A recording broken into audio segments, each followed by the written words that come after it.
Okay, whatever we are trying to do here, we are trying to do a leak test of an AC system. So this over here is expansion valve. This is the air dryer.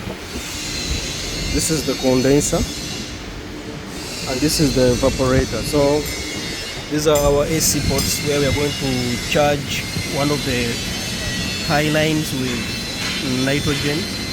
Then we insert it in water. Then we see what happens. Okay guys, follow me as we finish up this.